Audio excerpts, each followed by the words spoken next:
Hello hello hello, कैसे हैं आप सभी। तो मेरा नाम है अजय। शुरू करते हैं आज का सेशन। इंपॉर्टेंट इसलिए क्योंकि प्रीवियस 5 लेक्चर जो मैंने करंट इलेक्ट्रिसिटी को लेके आपसे डिस्कशन किया, उसी से रिलेटेड प्रीवियस ईयर्स में क्वेश्चन कैसे पूछे गए वो मैं आपके सामने लेके आया हूं। 20 या 25 क्वेश्चन आप देखो। इन्हीं क्वेश्चन से लगभग वो सारे पैटर्न आपके कवर हो सकते हैं, वो सारे कॉन्सेप्ट आपके कवर हो सकते हैं जो करंट इलेक्ट्रिसिटी में आपने पढ़े। क्योंकि मैंने बोला है कि फिजिक्स में कॉन्सेप्ट को क्लियर करने के लिए सबसे इंपॉर्टेंट ये है कि आप क्वेश्चन कितने प्रैक्टिस करते हो। आप थ्योरी कितनी पढ़ रहे हो, उसको इंप्लीमेंट करके देख ही नहीं रहे हो, बस थ्योरी पकड़ के बैठ जाते हो कि भैया करंट क्या होता है और वोल्टेज क्या होता है, पोटेंशियल डिफरेंस क्या होता है, इसी को बार बार लेके बैठ जाते हो तो क्वेश्चन सॉल्व नहीं होगा आपसे। क्वेश्चन सॉल्व करने बैठोगे तो थ्योरी रिकॉल हो जाएगी और आप बिलीव करो आपका स्ट्रेंथ आपको दिखने लग जाएगी कुछ समय में। हाँ, ये है कि रेगुलरली अगर आपसे क्वेश्चन नहीं भी होता है तब भी आप उसके साथ सेटिंग करो। क्लियर? धीरे धीरे करके आपका सोच डेवलप होगा और आसानी से आप क्वेश्चन सॉल्व कर पाया करोगे। ठीक है, शुरू करते हैं आज का लेक्चर। और लेक्चर क्या, इंपॉर्टेंट प्रीवियस ईयर क्वेश्चंस मैंने बहुत बार अब यानी अभी एनटीए के जब से एनटीए ने जब से इसको अंडरटेक किया है, चाहे वो नीट की बात करें, जेई की बात करें, तब से मैंने बहुत सारे क्वेश्चंस रिपीट होते हुए देखे। रिपीट क्या, वैल्यू चेंज हो जाते हैं, कॉन्सेप्ट वही बना रहता है। और आप देखेंगे भी कि यार कितनी बार क्वेश्चंस रिपीट हुआ है, कितनी बार एक जैसे क्वेश्चन आए। ठीक है, मेरे पास आज का पहला क्वेश्चन ये है और आप देखेंगे कि मैं देखना चाहता हूं, सॉरी नॉट देखेंगे, मैं देखना चाहता हूं कि आपने मेरा आज पढ़ाया हुआ कॉन्सेप्ट आपको याद है या फिर नहीं है। ठीक है, मेरे पास पहला क्वेश्चन ये है। अब मेरे पास ये जो पहला क्वेश्चन है वो दिखा है बैटरी, साफ साफ जैसे ही मैंने पिक किया वैसे ही मुझे क्या दिखने लग गया, मुझे दिखने लग गया कि यार कहीं ना कहीं बैटरीज को लेके बातें होने लग गई हैं। बैटरीज को लेके क्वेश्चन है। 2 बैटरीज ऑफ ईएमएफ E1, यानी पहली बैटरी का ईएमएफ E1 है, दूसरे का E2 है और E2 जो है वो ग्रेटर देन ऑफ E1 है, ऐसा इन्फॉर्म्ड है। And internal resistance R1 and R2, और आपको पता है कि इसका इंटरनल रेजिस्टेंस एक का R1 है, दूसरे का R2 है, respectively are connected in parallel shown in figure, यानी दोनों सेल पैरेलल कनेक्ट है। मैंने आपको हमेशा सिखाया है कि सेल का जब रिप्रेजेंटेशन होगा तो सेल का इंटरनल रेजिस्टेंस हमेशा नेगेटिव एंड के साथ कनेक्ट होता हुआ ही दिखाई देना चाहिए। ठीक है, इस टाइप से सेल, और आप देख पा रहे हैं कि कहीं ना कहीं ये दोनों सेल पैरेलली कनेक्ट है, पैरेलली कनेक्ट है। ठीक है, अब मेरे पास 4 ऑप्शंस हैं। अगर आप चारों ऑप्शन को ध्यान से देखें तो किसी में लिखा है इक्विवेलेंट, इसमें भी इक्विवेलेंट इक्विवेलेंट इक्विवेलेंट। इसका मतलब ई इक्विवेलेंट की बातें होने वाली हैं। जब सीरीज में सेल को कनेक्ट करते थे तब नेट ईएमएफ क्या होता था, नेट रेजिस्टेंस क्या होता था इंटरनल। जब पैरेलल में कनेक्ट करते थे तो नेट पोटेंशियल ड्रॉप, या फिर आप बोल सकते हो ईएमएफ क्या होता था, इंटरनल रेजिस्टेंस क्या होता था। ये बातें आपको याद होनी चाहिए।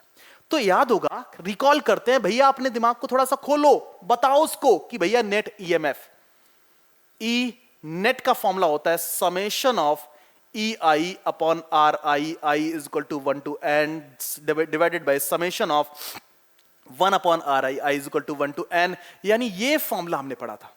ठीक है, और ई नेट के लिए एक बात और, ई नेट के लिए मैंने ये बात कही थी कि ई नेट जब भी आपने कंपेयर करना हो तो ई नेट हमेशा जो मैक्सिमम ई है उससे छोटा और जो मिनिमम है उससे बड़ा, हमेशा ऐसा होता है। यानी मिड में वो जो वैल्यू है वो लाई करती है। ठीक है, तो E2 is greater than of, तो ई इक्विवेलेंट के बारे में आप क्या कहना चाहते हो? तो ई इक्विवेलेंट जो है, ई इक्विवेलेंट है वो लेस देन ऑफ E2 होगा, है ना।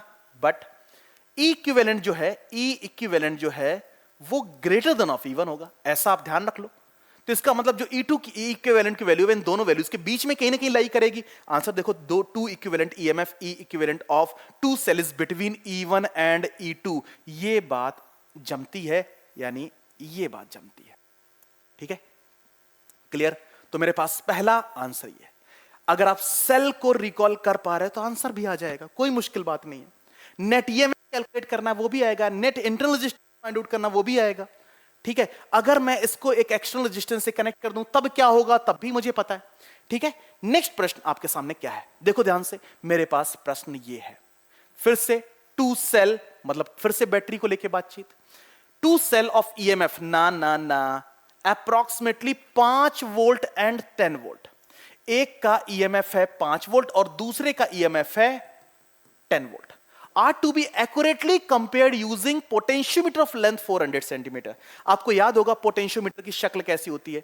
पोटेंशियोमीटर की शक्ल अगर आपको याद हो तो ये थी सेल, ये उसका इंटरनल रेजिस्टेंस, ये लोड रेजिस्टेंस, यहां पे उसको वेरिएबल रेजिस्टेंस कहते थे, और ये होता था पोटेंशियोमीटर वायर, जिस पोटेंशियोमीटर की वायर यहां पे दे रखी है 400 सेंटीमीटर यानी 4 metre.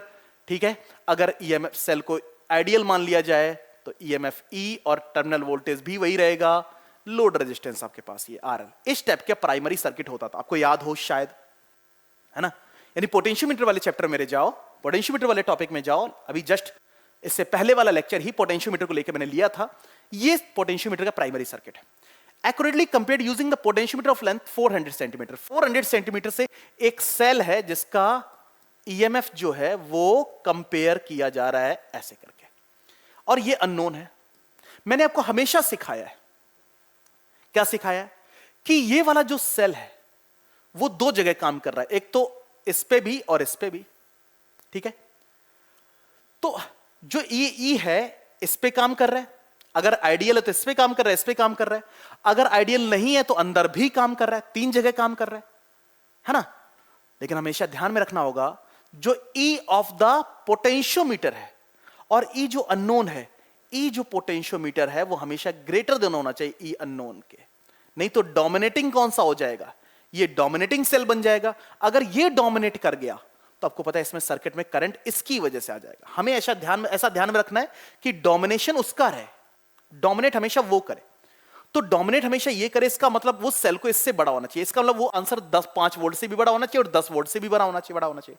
The battery that runs the potentiometer should have voltage of 8 volt. काम नहीं चलेगा, एक सेल का तो मेजरमेंट कर पाओगे, दूसरे का कंपैरिजन नहीं कर पाओगे। लिखा है the battery of potentiometer can have a voltage of 15 volt. बिल्कुल ठीक बात है, यानी पोटेंशियोमीटर की सेल जो होनी चाहिए उसका जो वोल्टेज है वो 15 वोल्ट होना चाहिए। And are adjusted so that the potential drop across the wire slightly greater than of 10 volt. मतलब इस पे ड्रॉप होने वाला पोटेंशियल हमेशा 10 वोल्ट से ज्यादा ही होना चाहिए या ई अननोन से ज्यादा होना चाहिए। तो आपको पता है आर को आप ज्यादा से ज्यादा क्या कर सकते हो, इतना कर सकते हो इसके अक्रॉस ड्रॉप होने वाला पोटेंशियल 4 वोल्ट हो या 4.2 वोल्ट हो या फिर 4.5 वोल्ट हो। लेकिन अगर ये 5 वोल्ट से अधिक हो गया तो इस पे वोल्टेज 10 वोल्ट से कम हो जाएगा। 10 वोल्ट से कम हो जाएगा इसका मतलब रीडिंग आपकी नहीं आएंगी। मेरे पास इसका आंसर बी सही होने वाला है। तो सेल को लेके, पोटेंशियोमीटर को लेके आपके मन में जो धारणा है उसको एकोमोडेट करके रखो। नेक्स्ट प्रश्न आपके सामने ये रहा। नेक्स्ट प्रश्न आपके पास देखो, पोटेंशियोमीटर को लेके फिर से क्वेश्चन है ना। लिखा है अ potentiometer wire of length L. बिल्कुल ठीक बात है, पोटेंशियोमीटर वायर की लेंथ दे रखी है एंड रेजिस्टेंस स्मॉल आर, यानी उस वायर की लेंथ रेजिस्टेंस आर है, R connected in series with the battery of E not and internal resistance of R1। ये बैटरी से कनेक्टेड है। मतलब मैं क्या करता हूं, प्राइमरी सर्किट बना लेता हूं। प्राइमरी सर्किट, ये इंटरनल रेजिस्टेंस, ये आपके पास एक एल लेंथ का वायर, ये एल लेंथ का एक वायर, ये सेल, इसका इंटरनल रेजिस्टेंस R, इसका R1, इसका EMF E नॉट। सर्किट में कितना करंट फ्लो करेगा, E not minus of I small r, I R1 that is equal to 0। तो I is equal to E upon R plus of R1। मतलब circuit में इतना current flow कर रहा है प्राइमरी सर्किट में। और प्राइमरी सर्किट के साथ कोई बदतमीजी नहीं भाई, प्राइमरी सर्किट को डोमिनेट नहीं करता सकते सेकेंडरी सर्किट। सेकेंडरी सर्किट के बारे में मेजरमेंट करना तो प्राइमरी सर्किट डोमिनेटिंग होना चाहिए। तो प्राइमरी सर्किट के बारे में ये इंफॉर्मेशन, ठीक है। And unknown EMF E is balanced at the length L.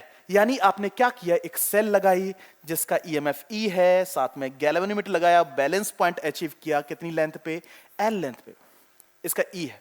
इसी ई को मेजर करना, लिखा है क्या, potentiometer wire of EMF will be given by, यानी ई कितना होगा, कैपिटल ई कितना होगा।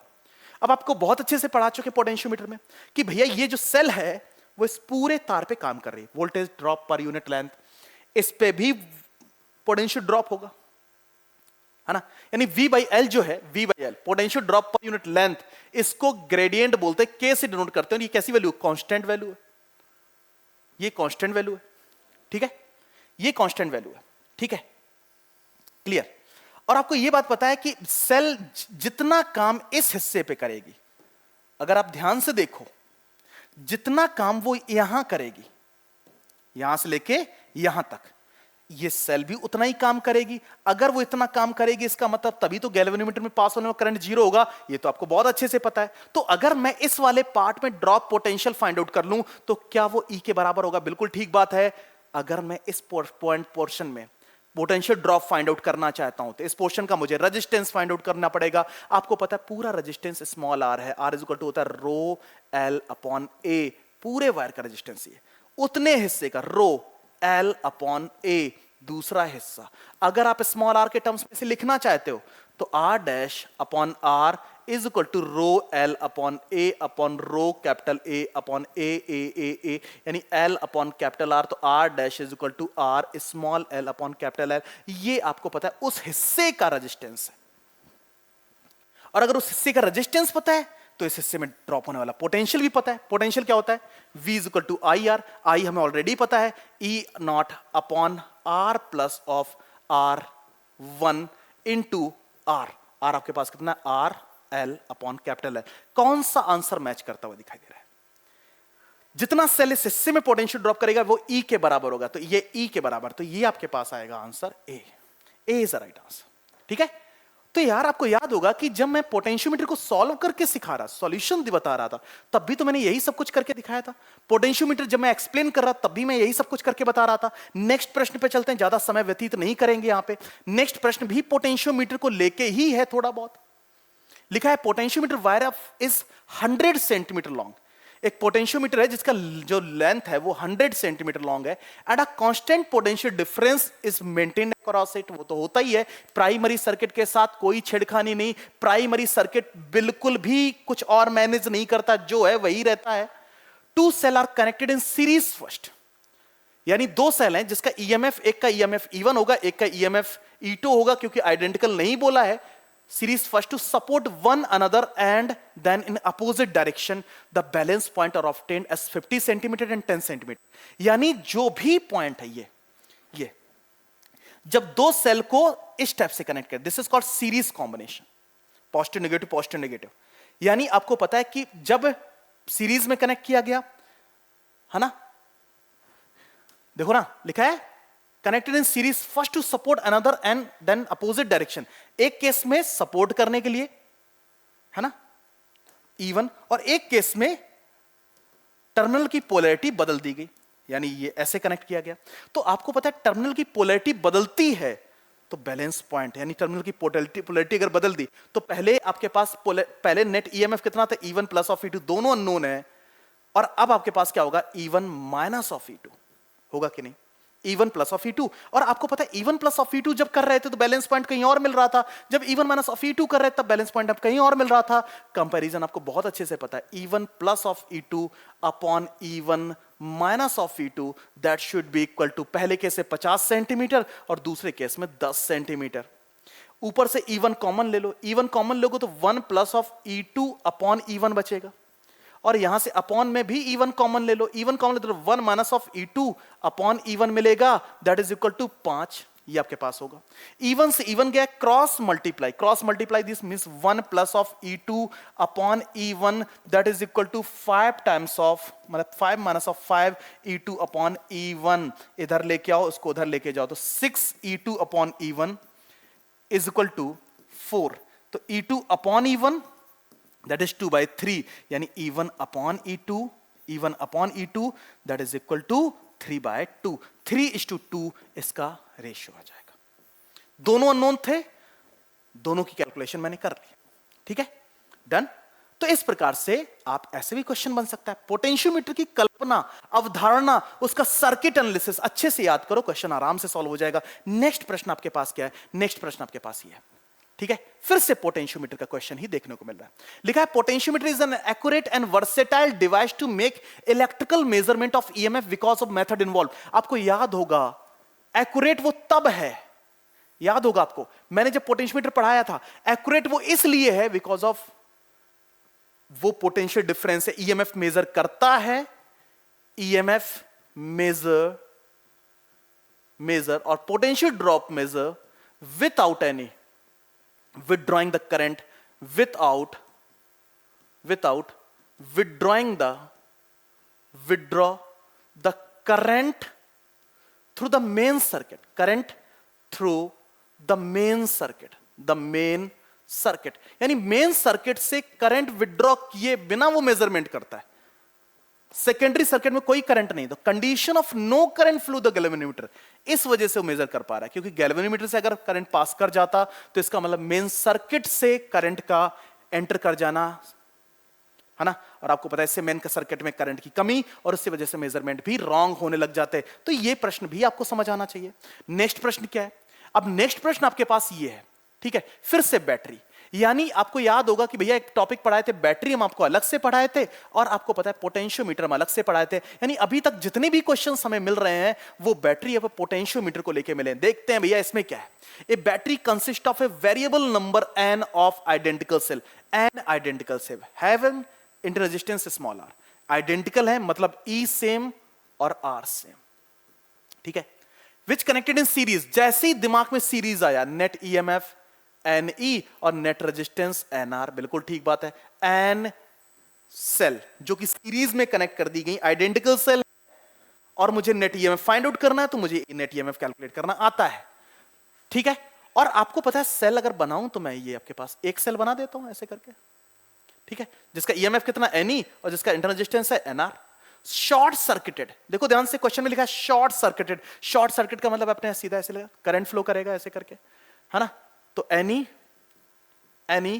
Minus of I N R, current flow करेगा, plus sign minus sign, plus sign के साथ एंटर करेगा नेगेटिव साइन, तो E N E is equal to I N are.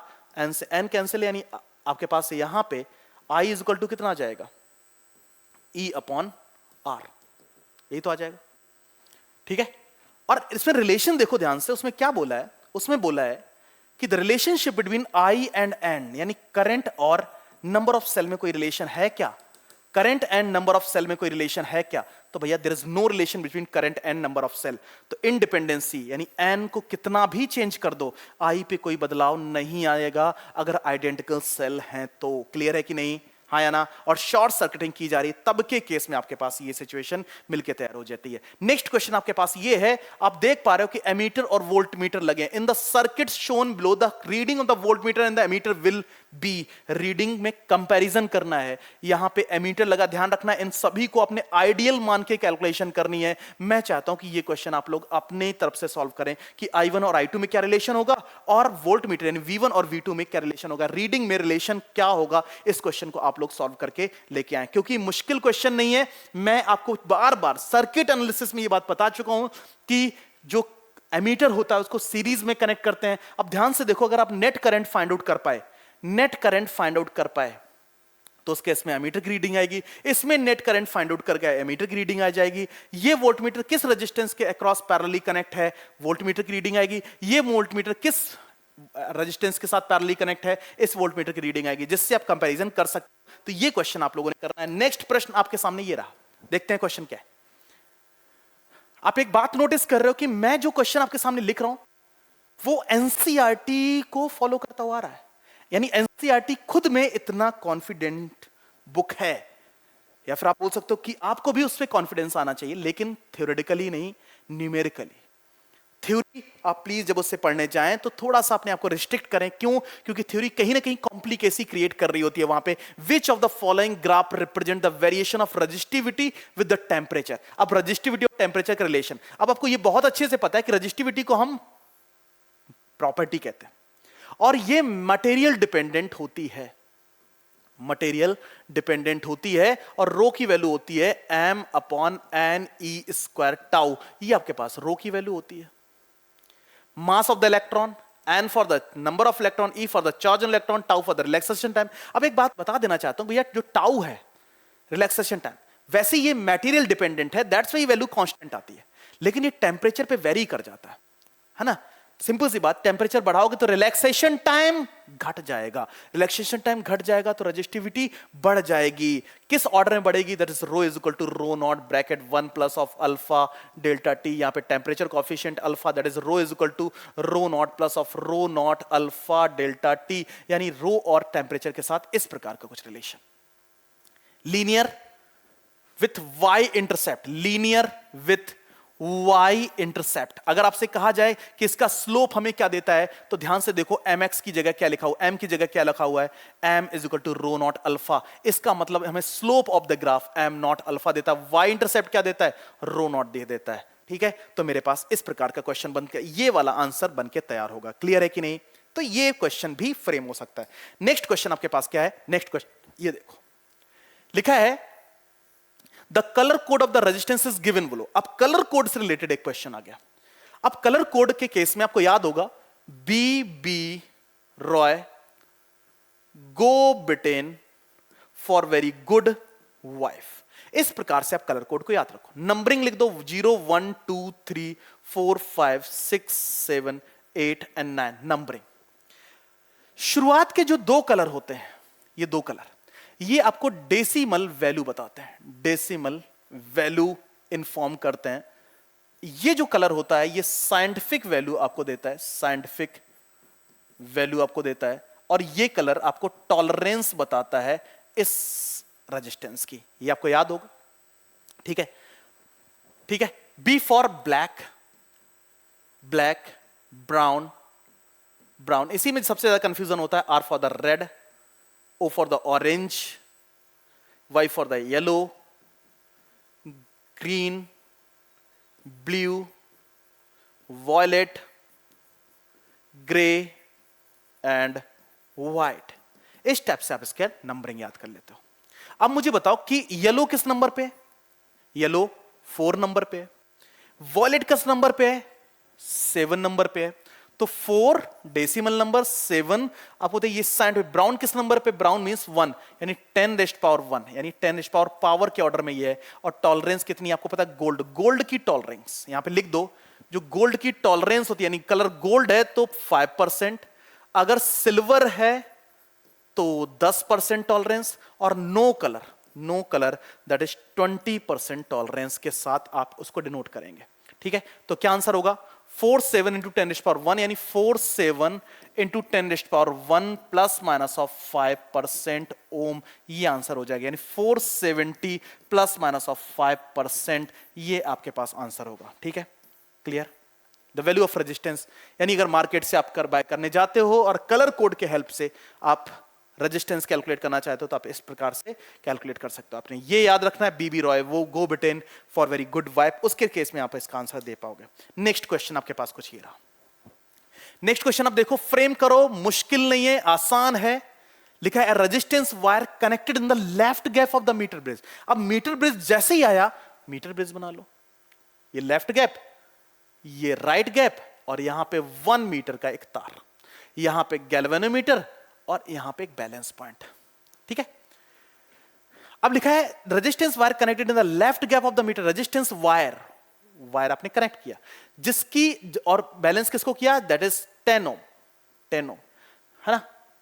Resistance is the right of the S point with divide the bridge into wire the ratio 3x and 2x। इस part को 3x and 2x part में divide कर देता है। आपको बहुत अच्छे से पता है 3x प्लस ऑफ 2x जो है वो 100 के बराबर है, that is 5x is equal to 100 के बराबर है, तो x इज इक्वल टू 20। तो ये अगर 20 तो 23 जा 60, यानी ये 60 सेंटीमीटर, और ये आपके पास है 40 सेंटीमीटर। ये इसका रेजिस्टेंस हम R मान लेते हैं। क्लियर? जो कि अननोन है, जिसने बैलेंस किया, ये balancing length. If the length of the resistance wire is 1.5 metre, यानी जो ये जिससे बैलेंस किया इसकी लेंथ 1.5 मीटर है, तो 1 मीटर लेंथ, 1 ओम की लेंथ कितनी होगी? ये क्वेश्चन पूछा गया। रेजिस्टेंस यानी 1 ओम ऑफ रेजिस्टेंस, उसकी लेंथ कितनी होगी? तो भाई सबसे पहले मैं इसका रेजिस्टेंस निकाल लें। तो बैलेंस क्या कहता है? R upon 60 is equal to 10 upon 40। R is equal to 10 into 60 upon 40, ये आपके पास 10 फोर्जा, यानी आपके पास 15 ओम। यानी ये आपके पास जो रेजिस्टेंस वायर है जिसकी लेंथ कितनी है? 1.5 मीटर, इसका रेजिस्टेंस कितना है? 15 ओम। यानी 15 ohm resistance, length 1.5 metre. So 1 ohm resistance that is equal to 1.5 divided by 15, that is equal to 0.1 meter। 0.1 metre और 1 into 10 raised power minus of 1 metre. आप इसको ऐसे भी आंसर दे सकते हैं, तो that is 1 into 10 raised power minus of 1 metre. Clear? तो आपको पता है कि मैंने देखा कि इसका रेजिस्टेंस 15 आया, 15, इसकी लेंथ 1.5 थी, तो 1 ओम की कितनी होगी, उसके अकॉर्डिंग आपने कैलकुलेशन कर लिया। नेक्स्ट प्रश्न आपके सामने क्या है, नेक्स्ट प्रश्न आपके पास सामने ये है, और मैं चाहता हूं कि आप क्वेश्चन इसको खुद करें, लेकिन यार मत करो, बहुत आसान क्वेश्चन है, ज्यादा कैलकुलेशन करने में आपको दिक्कत ही नहीं आने वाली है। ड्रिफ्ट वेलोसिटी दे रखी, वीडी की वैल्यू दे रखी, that is 7.5 into 10⁻⁴ metre per second. And electric field E दे रखी है, ई आपके पास कितना है, 3 इंटू 10⁻10 वोल्ट पर मीटर, यानी एसआई सिस्टम में इसकी यूनिट। बोला मोबिलिटी क्या होगी, वैसे मैंने आपको करंट इलेक्ट्रिसिटी पढ़ाते समय मोबिलिटी नहीं बताया, चलो यार यहां बता देता हूं। मोबिलिटी इज इक्वल टू होता है, मोबिलिटी होता है drift velocity per unit electric field intensity. ठीक है, तो metre per second upon volt per metre, इस प्रकार से आप इसको, ठीक है, तो मीटर ऊपर जाएगा, यानी metre square volt inverse second inverse, इसकी यूनिट ये बन के तैयार होगी। अब वीडी की वैल्यू मुझे पता है, वीडी की वैल्यू आपके पास कितनी है, दैट इज 7.5 इंटू 10⁻⁴। ई की वैल्यू कितना गिवन है, 3 इंटू 10⁻10, सो 325 यानी 2.5, that is 2.5 into 10⁻6। This is the answer, that's 2.5 into 10⁻6। A is a right answer. तो फॉर्मूला था वैल्यू प्लेस की मोबिलिटी का मतलब क्या होता है, अरे मोबिलिटी का मतलब यहां पे मोबाइल नेचर, यानी चार्ज का इधर से उधर जाने की मोबिलिटी। तो मोबिलिटी किस बात पे निर्भर करती है, drift velocity per unit electric field intensity कितनी है। ठीक है, तो मैंने डायरेक्ट फॉर्मूले से इस क्वेश्चन को सॉल्व कर दिया। नेक्स्ट प्रश्न आपके सामने ये रहा, देखो ध्यान से, पोटेंशियोमीटर को लेकर फिर से क्वेश्चन। मतलब सोचो कि मैंने 10-12 शुरुआत के क्वेश्चन डिस्कस किए हैं, उसमें ज्यादातर क्वेश्चंस आपको पोटेंशियोमीटर को देखने को मिल रहे हैं। मैंने बोला ना पोटेंशियोमीटर इंपॉर्टेंट है, पोटेंशियोमीटर के जो थ्योरेटिकल डिस्कशन मैंने किए हैं वो एक बार देख के आओ कि यार मैंने कैसे सर्किट को सॉल्व किया था। अगर नहीं समझ आता है तो यार भैया कमेंट बॉक्स में आओ, आप कहो कि सर दोबारा पढ़ाओ, मैं पढ़ा दूंगा। लिखा है the potentiometer circuit a cell of EMF this gives balance point is this. एक सेल से बैलेंस पॉइंट गेन करने जा रहे हैं, इसका मतलब वो अननोन वाली सेल नहीं याद है नीचे जो लगता था लेंथ, और EMF of the 2.4 replaces the cell, then what is the balance length. अरे भाई E1 upon E2 is equal to L1 upon L2। E1 कितना है 1.5, E2 कितना है 2.5, L1 कितना है 36, L2 कितना है पता नहीं, तो L2 इज इक्वल टू कितना आएगा 36 इंटू 2.5 डिवाइडेड बाई 1.5। 5 से डिवाइड, 5 5 जा 25 एंड 5 3 जा 15, 3 12 जा, द आंसर इज 60 सेंटीमीटर, यानी the balance point length should be 60 centimetre the right answer. तो भैया मुझे तो नहीं लगता कि क्वेश्चन टफ था, बस आपको पोटेंशियोमीटर की बिल्कुल शक्ल याद हो जानी चाहिए, आप आसानी से क्वेश्चन सॉल्व कर पाओगे, फ्रेम कर पाओगे, मुश्किल है ही नहीं कोई बात। ठीक है, नेक्स्ट प्रश्न देखो, नेक्स्ट प्रश्न आपके पास ये रहा, देखो क्वेश्चन क्या है, क्या लिखा है, लिखा है एक copper wire of length 10 metre and radius, this has electrical resistance, this the current density of this. अरे भाई current density J is equal to I upon A, general formula आप तो यही समझते हैं, कोशिश किया करो कि उस फॉर्मूले को जो रिक्वायरमेंट उसके अकॉर्डिंग बदल दो। I is equal to V upon R होता है, V इलेक्ट्रिक फील्ड के टर्म्स में लिख सकते हो, आपको पता है इलेक्ट्रिक फील्ड इंटेंसिटी पर sorry into length upon R into area of cross section. Electric field intensity कितनी है, E कितनी है, E आपके पास electric field strength that is 10 volt per metre, length कितनी है 10 मीटर, R आपके पास कितना है 10 ओम, एरिया ऑफ क्रॉस सेक्शन कितना है पाई R स्क्वायर, वैल्यू प्लेस करो, 10 से 10 गया यानी 10 अपॉन पाई R। रेडियस आपके पास कितनी है 10 की पावर -4 अपॉन पाई का स्क्वायर, एक पाई से पाई गया यानी 10 पाई अपॉन 10 रेस्ट पावर -4। मेरे पास ये current density ampere per metre square में आ जाएगी। ठीक है, एम्पियर पर मीटर स्क्वायर में आ जाएगी। क्लियर है, बताओ बेटा, या फिर इसको आप लिख सकते हैं, ये मेरे पास क्या वैल्यू है, यानी 10 raised power pi into 10 raised power 5, 10 raised power 5। ठीक है, तो in order of 10 raised power 5 in terms of pi, यानी पाई को लेके अगर साथ में चलते हैं, फॉर्मूला पाई आर स्क्वायर, तो मैंने कैलकुलेशन की, मेरे पास पाई की वैल्यू रह जाएगी, यानी इन ऑर्डर अगर कैलकुलेशन करनी है तो that is 10 raised power 5 ampere per metre square. इस ऑर्डर में इसका आंसर आप दे सकते हो। ठीक है, इस ऑर्डर में इसका आप आंसर दे सकते हो। Clear, done. चलते हैं नेक्स्ट प्रश्न की तरफ, देखते हैं क्या है नेक्स्ट प्रश्न आपके पास क्या है। अब देखो सर्किट एनालिसिस से question. In the circuit shown the current in each resistances, each resistance. अब आपको पता है दिमाग में एक बात आती है। पहली बात तो मैं आपको एक बात बता देना चाहता हूं, ये 2 वोल्ट का मतलब क्या है कि अगर आप इसको 0 मान लो तो ये 2 है, तो ये 2 है, तो ये भी 2 होगा, है ना। अगर आप इसको 0 मान चुके हो तो ये कितना होगा, 2 होगा, 2 होगा। यहां पे 0 तो यहां पे ये 2 होगा, ये 2 होगा, ये 0 होगा, ये 2 होगा, ये 0 होगा, ये 2 होगा। ऐड कर दो 0 प्लस ऑफ 2, ठीक है, 0 0। इसके क्रॉस पोटेंशियल ड्रॉप 0, इसके क्रॉस पोटेंशियल ड्रॉप 0, इसके क्रॉस पोटेंशियल ड्रॉप 0। तो इसका मतलब पोटेंशियल ड्रॉप ही 0 है, तो सर्किट से फ्लो होने वाला करंट कितना होगा, किसी भी रेजिस्टेंस से पास होने वाला करंट क्या होगा। तो कई बार सर्किट को देख के मेरी भावनाओं वाले क्वेश्चंस, जैसे मैंने बताया था कि एक बैटरी को डोमिनेटिंग मान लो, डोमिनेटिंग मान के आप कैलकुलेशन करने लग जाओ। अरे भाई कुछ थोड़ा बहुत देख लिया करो क्वेश्चन को सॉल्व करते रहे, ठीक है। तो कैसा क्वेश्चन है, यहां पे डायरेक्ट आपने आंसर दे दिया। अगर बाई चांस देखो जेई में आया, 2017 में आया क्वेश्चन है, कोई कैलकुलेशन करने लग जाते तो मुश्किल हो जाती है आपको। वैसे आप कैलकुलेशन करते तो कोई मिस्टेक नहीं होती, आप चाहो तो करंट फ्लो करके बता भी सकते हो, लेकिन आपको पता है 3 इक्वेशन बन के तैयार होंगी। चलो मैंने इस बैटरी को डोमिनेटिंग मान लिया, करंट चला आई, जब आई इधर से निकला तो इधर चला गया I1, इधर चला गया I माइनस ऑफ I1, इधर चला गया, ठीक है, क्लियर। अब I माइनस ऑफ I1 ये है, इस प्रकार से जा रहा है, ये आगे गया और इधर चला गया I2, तो इधर कितना चला गया I1, I minus of I1 minus of I2।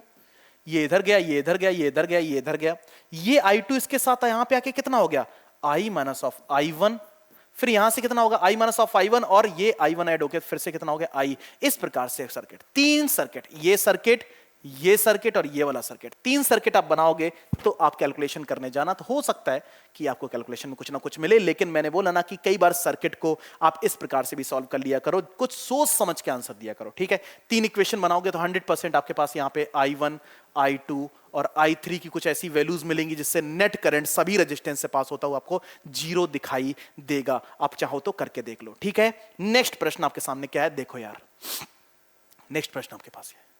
अब देखो ध्यान से, सर्किट में कैपेसिटर भी लगा हुआ है। देखो यहां पे थोड़ा सा मिस्टेक है, कैपेसिटर भी लगा हुआ है, और हम आपको बहुत अच्छे से पढ़े। In the given circuit diagram when the current reach steady state in the circuit the charge on the capacitor. आपको बहुत अच्छे से पता है करंट ऐसा ही चला, ऐसा चला गया, इधर से चला गया ऐसा है, लेकिन इधर से नहीं गुजरा, क्यों, क्योंकि कैपेसिटर लगा था बीच में, है ना।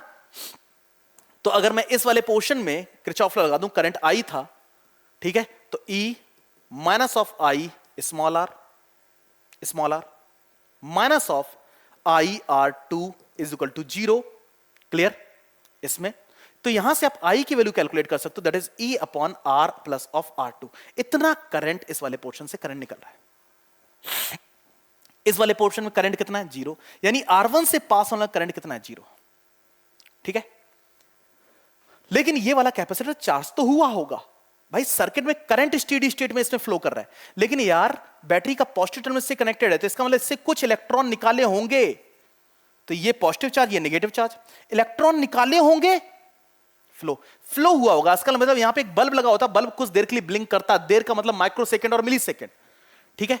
तो भाई किरचॉफ लॉ इस हिस्से में लगा दो, कैसे, E माइनस ऑफ IR, क्योंकि ये प्लस साइन से एंटर था, नेगेटिव, और आपको पता है माइनस ऑफ क्या, Q upon C is equal to 0।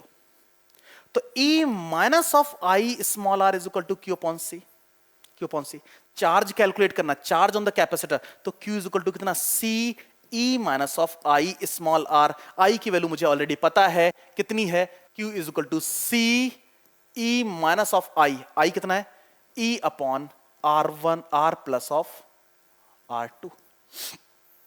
देख लो ऐसा कोई आंसर बनता हुआ दिखाई दे रहा है कि नहीं, हाँ, क्रॉस मल्टीप्लाई भी कर लो, तो Q is equal to C E R plus ER2 minus of E upon R plus of R2। ठीक है, क्लियर?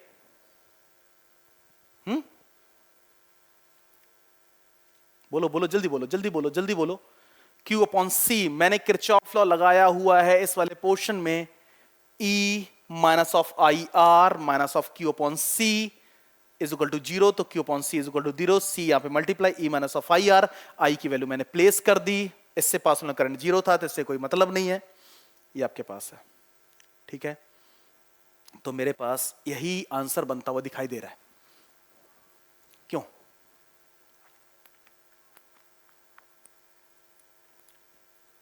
CE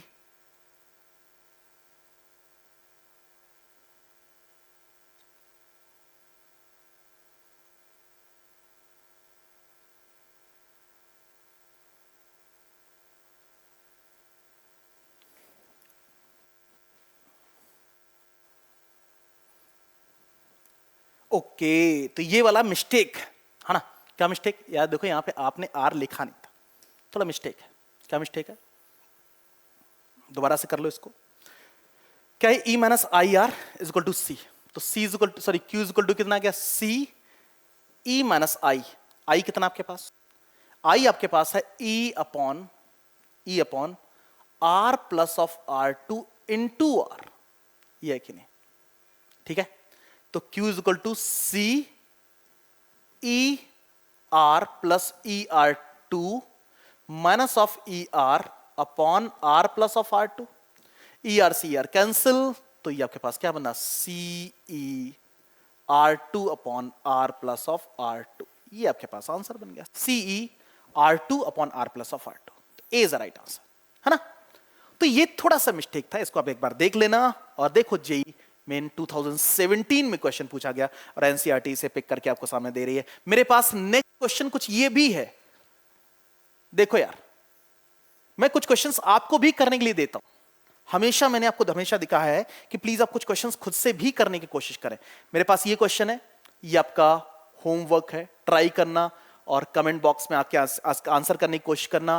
मेरे पास नेक्स्ट क्वेश्चन ये है, इसको भी आप कमेंट बॉक्स में आके आंसर करने की कोशिश करो कि यार कैसे किया जाएगा। मैंने बोला ना, इस टाइप के क्वेश्चंस की प्रैक्टिस मैंने करा दी है ऑलरेडी, मैंने क्वेश्चन की प्रैक्टिस करा दी है। एक क्वेश्चन ये है सर्किट एनालिसिस का, बहुत आसान question, the current in ampere, current flowing through the circuit calculate करना है 1 ओम रेजिस्टेंस से। 1 ओम रेजिस्टेंस आपके पास एक ये है, एक ये है, तो 1 ohm resistance, the following circuit is this, 1 ओम के साथ पास होने करंट। एक क्वेश्चन आपके पास ये है, फिर से सर्किट एनालिसिस क्वेश्चन, कहीं ना कहीं किरचॉफ लॉ का यूज करना और कैलकुलेशन करनी है, ठीक है? तो मैंने आपको कुछ एक क्वेश्चन, 2 क्वेश्चन, 3 क्वेश्चन, 4 क्वेश्चन मैंने आपको होमवर्क में दिए, बाकी मैंने कुछ क्वेश्चंस आपको प्रैक्टिस कराए हैं। आपने देखा कि अगर आप अपनी प्रीवियस एनालिसिस को ध्यान में रखें, थ्योरेटिकल एजम्पशंस आपके स्ट्रांग है, तो क्वेश्चन को सॉल्व करने मुश्किल नहीं है, लेकिन केवल और केवल आपको वो फ्रेमवर्क, वो चीज रेडी होनी चाहिए आपके दिमाग में जो मैंने पढ़ाई है, जो किसी भी टीचर ने आपको बताई है, उसको फ्रेमवर्क में रखो, उसके शॉर्ट नोट बनाओ और उन्हीं शॉर्ट नोट से ध्यान से देखो कि यार किस सिचुएशन बेस्ड ये क्वेश्चन हमें मिल रहा है, ठीक है? तो आज के सेशन में इतना, मिलते हैं नेक्स्ट सेशन में और अधिक एनर्जी के साथ। तब तक आप सभी का बहुत बहुत धन्यवाद। Thank you so much.